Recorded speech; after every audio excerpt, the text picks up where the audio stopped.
Guys, I'd like to welcome Angela Cote to this episode of the advisory board. Angela, welcome. Thanks for joining us. I am so excited to be here, Dave. We just had a little quick chat, and I can feel that we're going to have a lot of good content coming out here, and I'm excited to just dive in with you. Yeah, well, thank you. And guys, although most of you probably don't need the introduction, let me tell you who this is and why I'm excited to have her with us. I want to do a podcast about peer-to-peer networking and how do you actually get smarter as a franchise owner.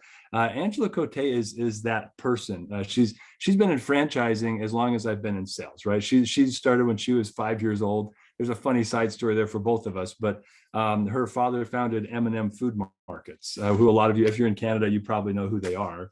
So she grew up in franchising, and she spent about 25 years, as a career in franchising, and so now she's the founder of and the CEO of AC Inc., which is an incredible group that's a resource, and they provide training and I would say operational excellence for franchises that are emerging and growing.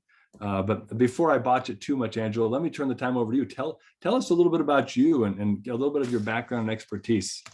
Sure. I'm actually really impressed with your description of what we do. I think you said it better than we say it. So thank you. So yeah, I grew up in the world of franchising. My dad founded M&M Market back in 1980, and back in the back of the store, putting stickers on boxes and helping out in the back of the store. And then people that have heard me talk before have maybe heard that I had to dress up as Kelly Kebab at grand openings. So I spent a lot of time dressed up as a kebab, running around trying to get attention for the brand. We were really big on, my dad really understood about the importance of getting attention, and drawing people in. So there's a lot of funny stories about that happened over the years. But yeah, so I spent time in the field after that, helping franchisees, supporting franchisees, as a franchise business coach, as a young, female boss's daughter. You can only imagine how that went over when I would show up to help them with their business. And then after that, I spent about 18 years as a multi-unit franchisee. So I'll just kind of pause it there. That's sort of the background in case you want to dig into any of that. Yeah, no. So as far as franchisee, did you buy into the M&M Food Markets, or did you start a different franchise? No, that's a great question. I did actually buy in, and that's because, for one thing, when you are on the franchisor side in a business, you get to see the family that's been created. You get to see the opportunity for franchisees to learn from each other and to see the success that they're having. And Mhm. so, of course, I bought in, like figuratively bought into the brand because I grew up with it and, bled M&M. But Uh-huh. I also got to see what being a franchisee can do for you. And when at the time, it was right when I finished university, and we Mhm. were finally ready to put stores on Vancouver Island in Canada. So we were getting close to 300 stores at the time. It was one of the last markets to go into, and my dad called me up, and at the time I was running around in the field supporting franchisees. And he was like, "Hey, Ange, we're ready to put stores on the island. It looks like it's going to be a tough market. It doesn't look like typical M&M country. And if anyone can do it, you should be able to do it. So do you want to go do that? You have to get your financing and do this, on your own. But we think that you can do it. And if we had some performance targets that if we met those targets, we could get the rights to the market. So we opened 3 stores in a year and a half. Turns out the market was ready for us and was a good fit. And we far exceeded our projections and had a really good start back in 2001. Wow, that's great. And yeah, now after having run your own franchise, after trying to take your own advice, essentially you've been given franchisees, and now years later, you've had a family, but you've stayed in franchising, and now you've started AC Inc. And tell us a bit about AC Inc. and what's kind of the mission behind the organization. Sure. So about 6 or 7 years ago, my husband was running our stores. My kids were starting to get a little bit older, and I was feeling restless. And I was like, I got to do something different. And I actually tried to get out of the world of retail and out of the world of franchising. I wanted to do something different. And so I started networking in my local community in Victoria, BC. And I would try to kind of hide the story, but you have to kind of tell a little bit of your story. And the further they would continue to ask me, these people that I was meeting with in these networking events would find out that my dad is the founder of M&M. And they'd say, wait, well, your dad's the founder of M&M. You must know something about franchising. Would you meet with my friend? They're trying to franchise their business. Or, oh my gosh, my friend is franchising their business and their 3 franchisees hate them. Would you go meet with them and try to help them? So it was actually born organically out of the need that I started to feel was out there. And it didn't take long till I realized that my target became North America and actually kind of world, global, because I knew there wouldn't be enough demand right in Victoria. So the first thing I did was I went to a Canadian Franchise Association convention. There's one annually in Canada for that, from that organization. And at that convention, I realized, oh my gosh, this is totally where I want to be. There's all these entrepreneurs that have this strong can-do attitude, that are making impact. And I was like, oh my gosh, this is awesome. It felt so right. And what was really cool, because I know we're going to get into like mentoring and peer-to-peer learning, I could see right away, and I'm sure you've heard this and seen this, Dave, many times, and anybody that's in franchising has probably experienced how much people help each other. Like people were so willing to help me. Like I was walking around with business cards saying like, I'm a franchise consultant. And then I had to change that terminology because I realized soon after that really meant broker. So I was like, I'm a franchise advisor. And people were just, really interested and ready to help. So that's how kind of the AC Inc. started. That's great. You're right. That's one thing I've loved about this industry. I've been in several translation, high tech, software, things like that. It's not cozy like it is in franchising, where people just like put their arm around you and be like, for like Red Boswell, first event I ever went to, I was wearing bright red pants, right? But he was like, dude, come here. But he pulls me into like, he hardly knew who I was at the time. But there are people like that all over the industry that just put their arm around people that are new and kind of coach them up a little bit. And that kind of leads us into our discussion, because it's as a franchisor, I mean, an emerging brand, an established, maybe a stalling brand where you've hit like 20 units and it's really hard to get out of that. Or you're an established brand, but you're not growing the way you want. At that point, you should be really seeing the unit level performance, excelling, and maybe you're struggling. A lot of people don't know where to turn to. And so that's why, Angela, I wanted to grab you, because you're a pro at this, right? Let's talk a little bit about peer-to-peer mentoring, coaching. How do you get the help that you need and real viable advice? Because everyone's got advice, right? I've got advice, but I haven't been in franchising for 25 years and been a field coach and owned my own franchises for 18 years. I just see it from a different angle. So if you don't mind, let's just talk just a little bit about like, how would you get started? Well, actually, even better yet, if you don't mind me laying it out this way, AC Inc., one of the things you guys have done is create a forum for this. Do you mind telling us a little bit like the origin story of how you started building your groups and your roundtables? Sure. If it's okay, I'm going to go back a little bit to what you were initially talking about, because I think I have something that might be helpful for people, and then I'll explain the roundtables, if that's okay. Go for it. That's okay. Great.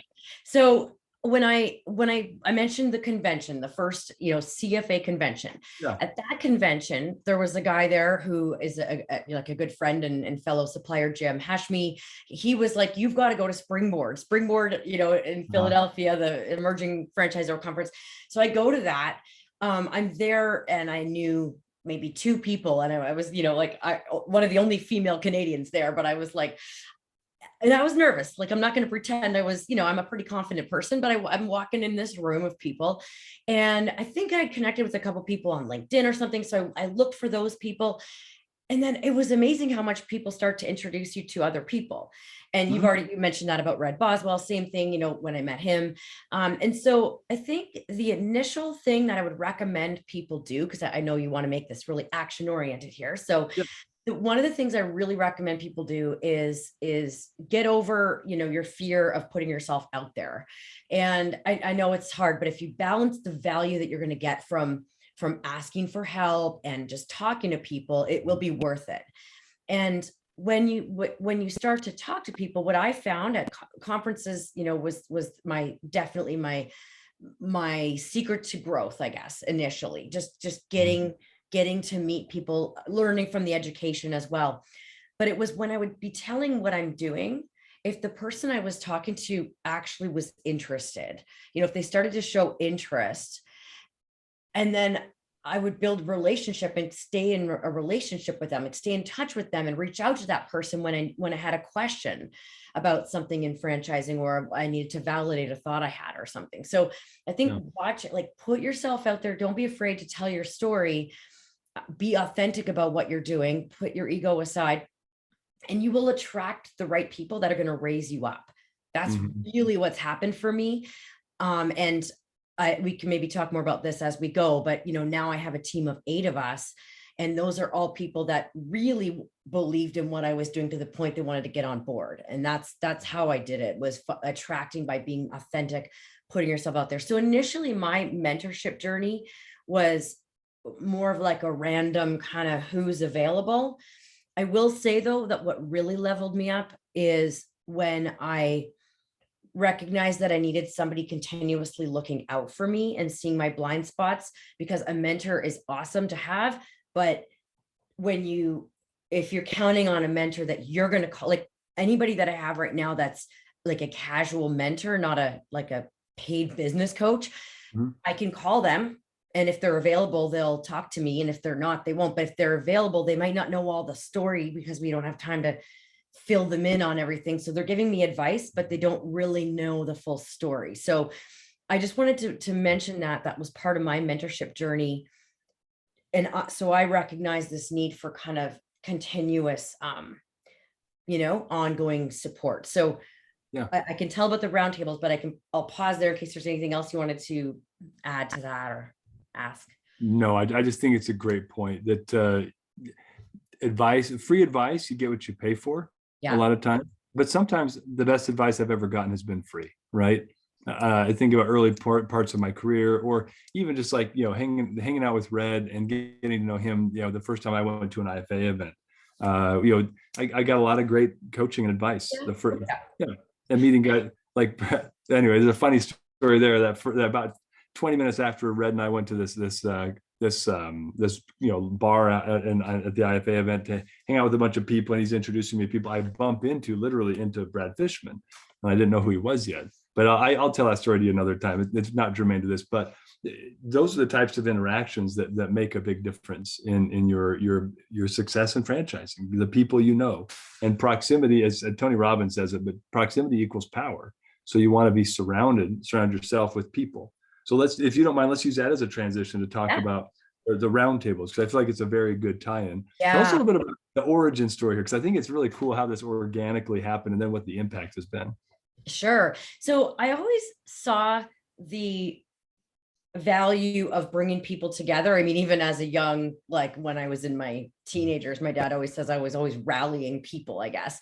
So I just see value in bringing people together, especially like-minded, similar core values. And prior to the pandemic, I was still just a one woman show with maybe an admin person. And I had more than 5, but I had 5 clients of mine, 4 clients of mine that I could see. I'm like, oh my gosh, I need them all to be together, because they are going to learn so much from each other. And I knew it would add value. I thought, like, I can be one-on-one advising them, but then also to hear it from each other and share experiences and feel less alone. And I could see the value of that. So we started a pilot group called Play Bigger, and it was actually a smaller mastermind, like a cohort. And my goal, I don't know if you know this part of the story, but my plan was to launch this as an offering, like a service offering, a paid service offering, that I would find other cohorts of franchisors that wanted to learn from each other. I would facilitate it. So I'd bring in my expertise, but let them also be the experts with each other. But then, of course, the pandemic hit, and nobody was going to do anything new and different. at that Yeah. point. So I put a pause on the Play Bigger launch. And at that time was starting to attract a couple people to my team as well that were wanting to get in on what I was doing. And so on March 16th of 2020, which was a Monday, I don't know, I might have emailed them on the weekend, whatever. I emailed them a couple days before, a bunch of franchisors that I knew. When I say a bunch, it might have only been 10 or 15. I can't remember how many I emailed at the time. It was just whoever that came to mind, including my clients, and said, hey, do you guys want to come together for like an emergency mastermind on what to do? So on March 16th, there was our very first AC roundtable at like 4:30 p.m. Pacific time. I specifically intentionally made it later in the day so that people that were, because a lot of people are in Eastern time, that way they could do what they need to do during the day and then learn from each other. People loved it. I think about 8 or 10 people showed up. They loved it. And they were like, well, can we do this again? And I was like, well, we can meet again tomorrow if you want, because all my clients are too busy, they're not going to do strategic planning with me right now. They need in the moment help. So that week I ended up running 3 of these. And yeah. And on the Friday, I was like, should we keep doing this? And then so we did it the next week. And these roundtables were very inclusive. So it was any stage. It didn't matter if they were emerging or established. We weren't separating anybody out. We were just whoever wants help.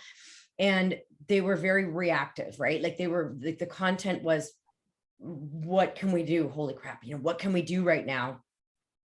And as time went on, by about 4, 5, 6, maybe weeks in, we'd established a rhythm and there were sort of regulars. And somebody said, are you guys talking about Fran Dev? Like, should we? And it started to be like, we're not really in panic mode anymore, but I still want to know what you guys are doing. So then we started to talk about like, not so much of a panic mode thing, but like planning. And then they started saying, could we do a topic? And I was like, I'd always thought about that, but I'm also very like in the moment kind of person. So I was like, that means I have to plan. But anyway, it worked out. So we started doing topics and oh my gosh, here we are almost 2 years later. And I've got 4 different roundtables or, separated out into established franchisors, emerging. We've got the franchise business coach roundtable, which I'm super passionate about because that was the role I was in and I know the struggles. And then we've got a franchise marketing roundtable. So that's the history. And I of course skipped over a little bit in the middle there, but really going from March 16th to now. And I can't even believe, like, it's just been so incredible. The participation and the amount that I'm learning from everybody is really cool too. Yeah, well, I love that. So the mastermind model is not new, right? I mean, Benjamin Franklin with his junta back in, or they called it junta, but it's pronounced junta in reality. But it's been around for a while. But the thing that I love about what I've seen from your roundtables is that they've become specific to groups organically, right? You've started to recognize, or at least this is what I understand, that emerging brands have very different needs than established brands, and franchise marketing pros are going to have different needs than the CEOs of this group, and so over time your groups have grown enough that you now have very specific and focused groups so they can truly mentor each other peer to peer. Where an established franchisor could mentor, I don't want to say down, but mentor down to an emerging brand because been there, done that. But then they're not getting a whole lot of value out of the relationship. So I love what you've done. And I kind of want to ask you about that, if you don't mind. Like, what are some of the stories that you've seen come out of, people coming into these groups, not really having a clue of what they needed to do, and then walking away saying, I know exactly how to handle the issue. I'm sure you've had a couple of good experiences like. Yeah. Well, first thing I want to address here is that what has been really cool to see is, and actually Kim Hansen, who comes to our established roundtable, I love her. She's one of our regulars there. I don't know. I don't think you're related because I think she spells it different. Yeah, probably not. But yeah, go on. She's really cool. She's very smart. She always says one hand up, one hand down. And so if you're always only hand up and getting help from up there, what about the people up there? Like there's one hand up, one hand down. And you learn a lot by coaching and mentoring people, right? Like I can't believe how much I learned even just coaching my team at times. And so now we did separate that out. I'm just going to go back to that for a minute. Because you're right. Like the challenge is what we've done is we've said, if you've got more than 20 units operating, you can actually go to the established, even though that's technically still pretty emerging. But we're really going to gear the content at the established around people with over about 100 units. So it's not that you won't understand anything, but what we were seeing is that these really early stage franchisors were listening to the established and we're like, oh, we don't want them to go do that because that's not relevant for their stage. So we need to break them out. But even at the emerging roundtable, so we got micro, like we've got pre-franchisors in there, people that are thinking about franchising. And we've got people with, actually, we've got people up to maybe 35, 40 units in there.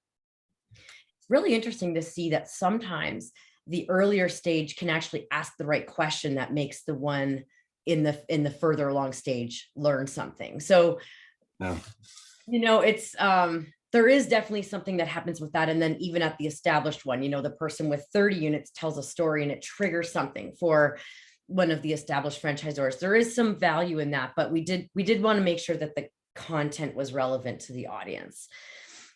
So then just in terms of things that we've seen come from these roundtables, we had Heidi Morrissey, who's the president of Kitchen and Bath Tune Up, formerly the CEO, but has been acquired by Home Franchise Concepts.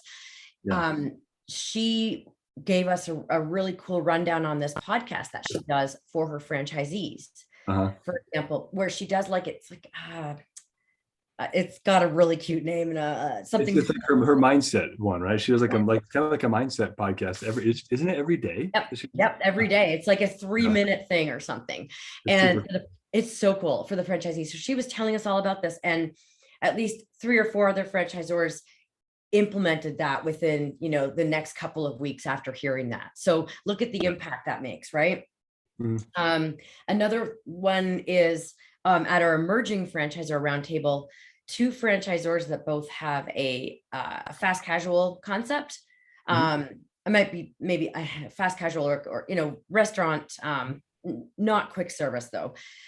They met at the roundtables, like they, see each other regularly. They ended up partnering to co-host an event at the multi-unit franchise conference in end of August there that we just went through. And because they have a similar target franchisee. So they're building relationships and building friendships. So those are a couple cool things we've seen. We have, I guess you mentioned Red Boswell, so it sounds like it's okay to mention names, and I've already mentioned a couple. Jonathan Thiessen, or JT, as everybody knows him as, who has been in franchising 30 years. He's the Chief Development Officer for Home Franchise Concepts, which has now almost 3,000 units between 9 brands, or it's either 8 or they're about to be 9. I'm not sure if it's 9 as we speak. He comes to my roundtable almost every week, the Established Franchisor Roundtable, and he often asks a question. It's not always like, I shouldn't say often, but he will ask a question. Hey, what do you guys, it's not like, I don't know this. It's more like, what are you guys doing about this right now? How are you guys handling that? And so he's told me that he leaves with like new ideas and new things to do. And I'm like, wow, 30 years in franchising, almost 3,000 franchisees. And he keeps coming back, and it's just so cool to see these veterans in franchising. Paul Pickett's another regular, Christina Chambers, these people who have so much expertise, but they come and they drop the ego. They don't have ego to start, but they come with no ego, and they are ready to learn and ask and share and just feel less alone. Yeah, well, the people you've mentioned are some of my favorite people in franchising. Red, obviously, but Heidi is incredible. I think, and I've seen a thread, but this, I think, if we start talking about like what's actionable about this, right, for the people that are listening in, is whether you're joining a group, right, a mastermind, a roundtable, or whether you're seeking a mentor. There's something to be said about being completely open to the fact that you don't know everything, because JT, very, very got it all together kind of a guy, right? And yet he's humble enough to say, the industry is constantly changing. I need to keep tabs on what's happening out there, because he does oversees that many brands now, 8 or 9 brands, and he's an incredibly talented guy with a really talented team. But he's trying to help guide the people, you know, the franchisees that he's selling, so he can make sure he's on top of his game. Those things make a really big difference. As you're trying to find a mentor, you're trying to find the right group. If you show up to a group and you're Mr. Know-it-all or Miss Know-it-all, rather than like come with your ears open and your hand out to receive, like you really won't get much out of it, and you'll feel like it was a waste of time, or at least that's what I've heard from people. I'm sure you could probably back that up, Angela. Yeah, I mean, we've got 2 out of the 4 sorry, blah, blah, blah, blah. 2 out of the 4 roundtables are free. The other 2 are a subscription model. But the 2 that are free, I always, even with those ones, they say you will get the most bang for your buck if you show up with, you know, this open mind. And the more you open up, the more you're going to get out of it. So you mentioned being open.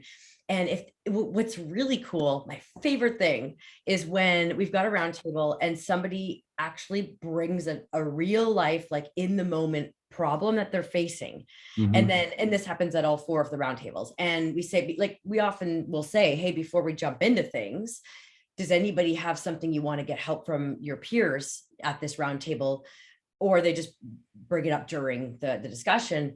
And now you've got like all these mentors and peers throwing in ideas and helping you see things different. But if you didn't ask, you wouldn't have gotten the answer. So I really encourage people. And I always say, hey, like, I know it's funny how people are sort of insecure, not insecure, but sort of shy about coming off mute sometimes to either add in an insight or ask a question.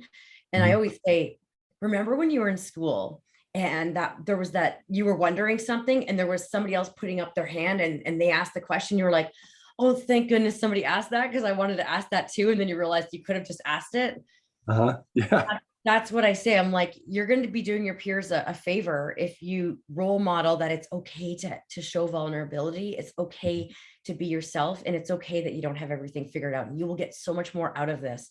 So it's really fun to see that people are, you know, catching on to that and taking advantage of it. Oh yeah. And if you got people like JT and Heidi that are willing to raise their hand and ask questions, I mean, you should feel pretty safe, no matter how good or how big your brand is, you're in good company there. Yeah. I think it shows a lot of, it actually shows more strength than anything if you can put your hand up and ask a question. Agreed.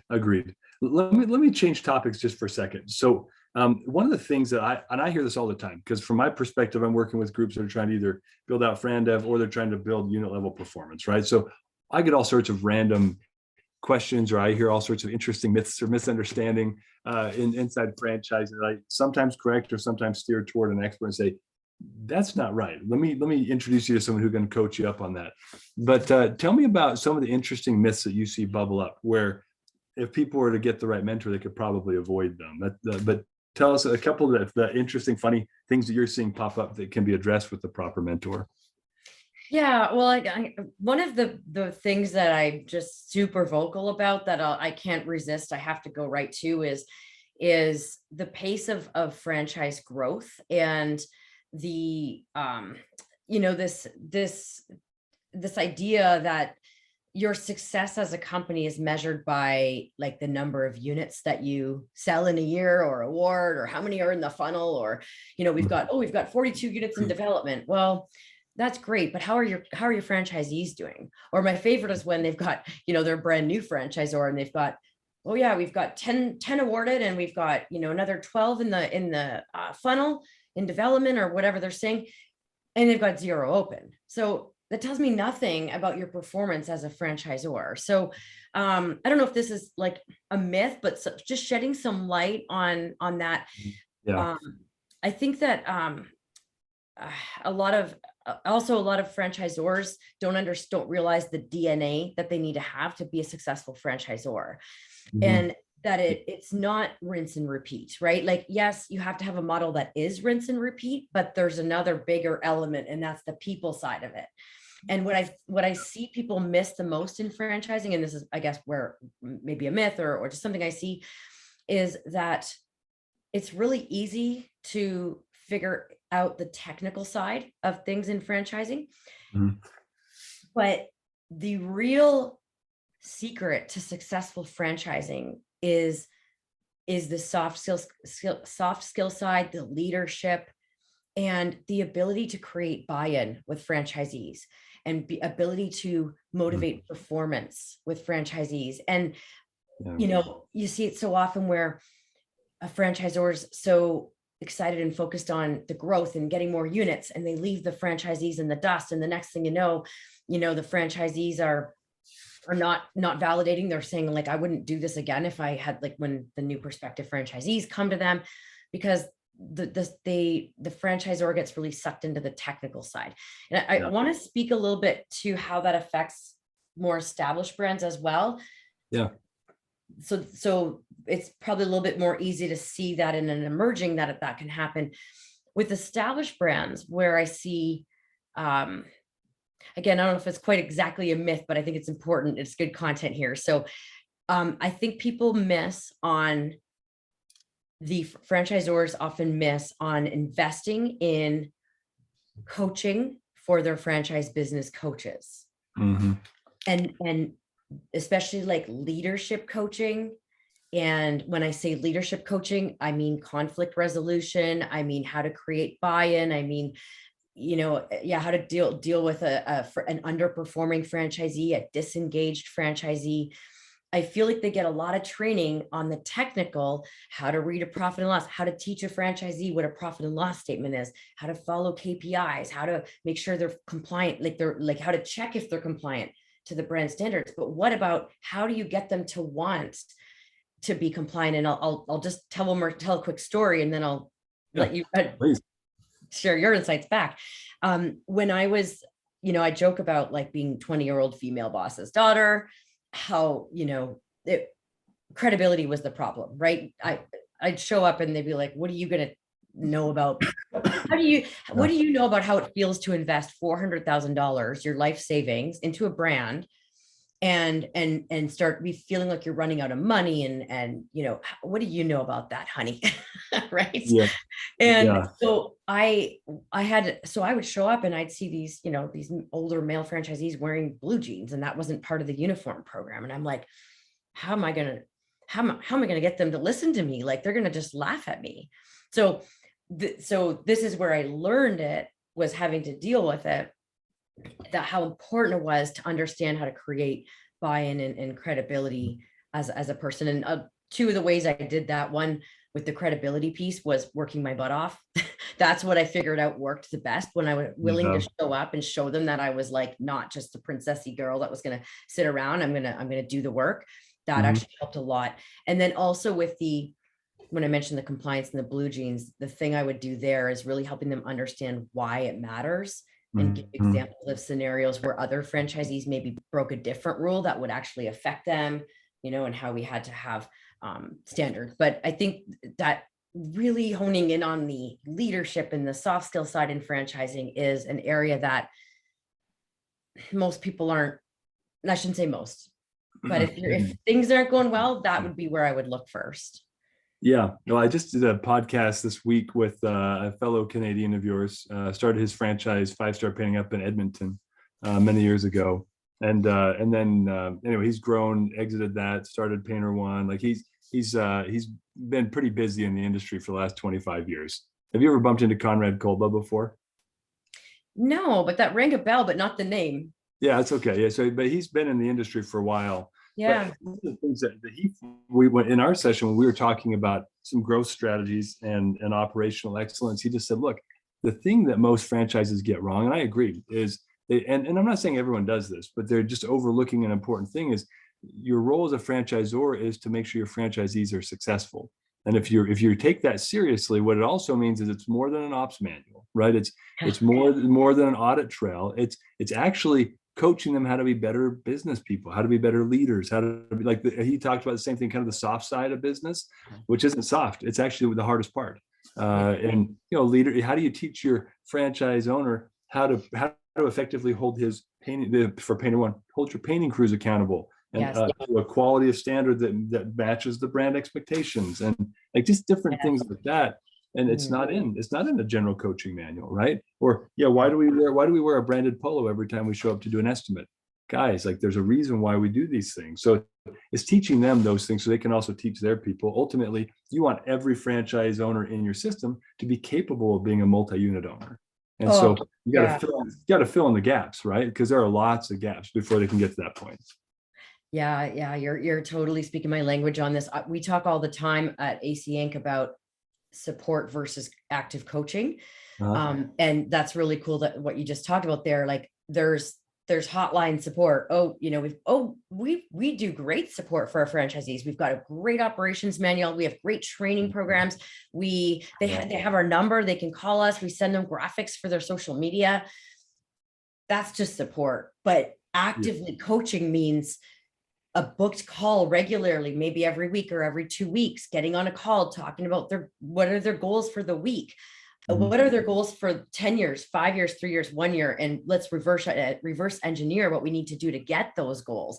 A lot of franchisors are not doing this. And this is actually something that we help with at AC Inc. And, I talked earlier about the original birth, I guess, of AC Inc. was about like just generally helping. But one of my most passionate areas is this franchisee performance, because I saw at M&M what we did to get franchisees profitable. I saw when I was a franchisee, when I had a field person, we'd call them field consultants, that wasn't actually that well trained or vetted for the job they were in, and how that impacted me as a franchisee and how hard that made it.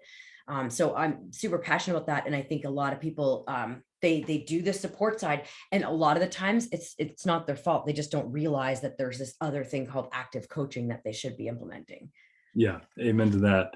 That sounds like maybe a topic for another day we ought to dive into, because I'd love to. There's a lot of training that I think you could provide franchisors on that, especially when you talk about goal setting. And I'll riff on this for a second, then we should shift back over to the main topic. But franchise owners have a lot of goals, right? And I think that there's a disconnect sometimes between the franchisor, the franchisee, and what they really want out of it, right?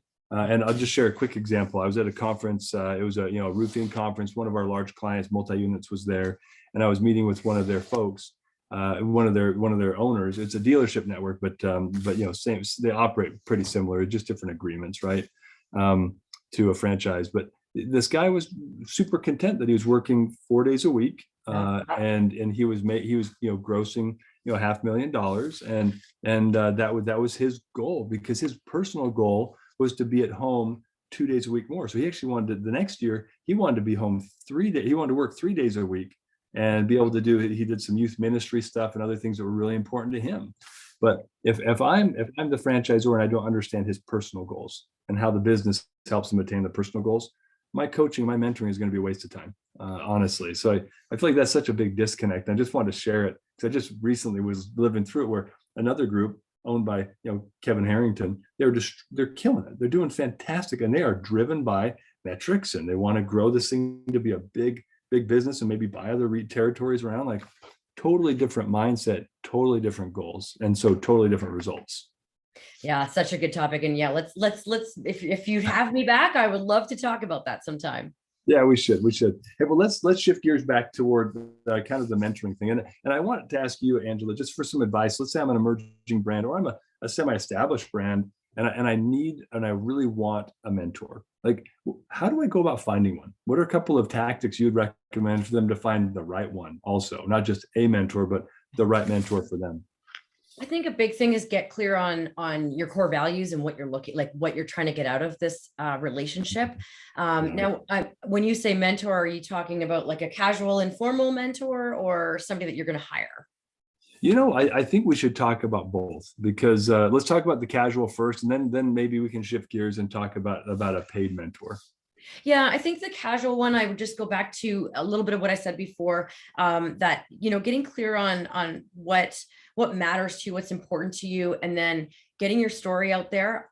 I can't believe how much that's helped me, just getting the story out there and then attracting those people that want to help you. Like, it's so cool. I mean, I get people reaching out on LinkedIn just saying, hey, like, how can I get involved, or how can I help with help you on your mission? Right. And then you get on a call, and the next thing you know, it's someone like you and me doing a podcast here together.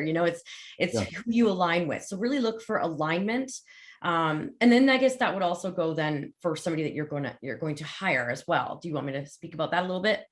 Absolutely. Yeah. Go Sure. ahead. How would you identify, filter down to who the right person is for that? Because that's now an investment, right? Yeah, yeah. And it's something that people have a hard time investing with in sometimes because they don't see the tangible thing that they're going to get out of it. So I would be, I would probably make sure that you try to talk to a couple different people. Think of this person as an advisor on your team or a coach, or a mentor that's going to be really overarching, looking out for you. Obviously, I believe a lot in this. I personally have my own business mentor, ongoing advisor that I speak with to run things by. And so I think it's just important that you talk to a few different people, check in on the alignment, but of course also like examples of results, testimonials from other clients is important. I think people sometimes have to get more realistic in what they're expecting as results out of these situations as well. Yeah. I remember when I first started, or like maybe a year in or something, and people were like, they always wanted to hear a story of, I took this brand from 2 to 300 units in a year. That was obviously an exaggeration, but Yeah. it's not always about the number of units of growth. I'm not even kidding. I've helped people undo franchising or undo franchisees that weren't a fit. Hmm. And it's hard to quantify that, but getting a franchisee out of the system that's not a fit is a huge win. And Oh it could have yeah. been really expensive if they'd gone straight to like the legal route. Instead, we worked through the people issues and helped everybody amicably separate. So I think get some examples of the types of results, and then testimonials, talk to other people that have worked with them. Mhm. Yeah, it's great. I mean, it's like buying a franchise. Do some validation calls. Yeah, yeah.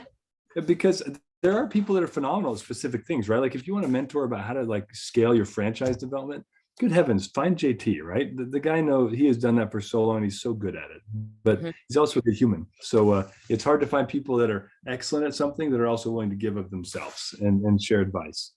Yeah. There are people that are willing to help, but again, if you're not engaging with them on a regular basis, got to be careful. You don't count on them because they don't know all your full story.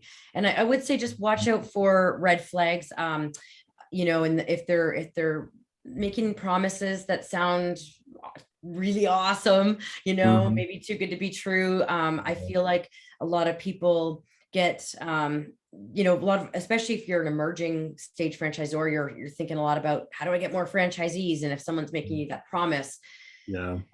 just be careful. There's more to growth than just number of units. What are my franchisee performance goals? How are we going to get our franchisees more profitable? So looking at all the factors. Yeah, I agree. One of my favorite coaches in the industry, a good friend of mine, he talks about this quite a bit with his franchises, where he'll bring them down to reality. Instead of saying, "Oh yeah, well, we can grow to 20," he's like, "You don't want 20. You want 5 year one at Yeah. most, maybe 3." And these franchise owners are like, "What are you talking about, dude?" He's probably lost some clients because he's really honest with them and tells them exactly what they should know rather than what they think they know. Mhm. And so I would agree. Somebody who's very excited to tell you to repeat your words back to you. And this is just the sales guy in me, where I've just worked with a lot of cruddy sales guys who there are a lot of gimmicks and games. But if they're telling you things that you want to hear and they're not disagreeing with you, those are things that I generally think are red flags, because a true coach is going to disagree with you and actually redirect you Challenge. more than they're going to agree with you. Yeah, challenge you. Yeah, Yeah, they right. they got to challenge you. And one other thing I would say that I've seen a lot in especially emerging, but even established franchisor leaders who are looking for like an executive coach, is that there's a lot of self-doubt can creep in, Mhm. and they end up thinking that the person that they're hiring has to have a lot more expertise than them. And sometimes that person has a lot of expertise, but they're not aligned. So we talked a little bit about alignment, but like, Yeah. they've had all these years doing this thing, but do they really understand you, and do they understand your goals? Or are they just going to kind of drop this sort of templated approach Yeah. because they've done it before? Like I cringe at that. So like alignment, if they have more than half of coaching and mentorship and advising is Mhm.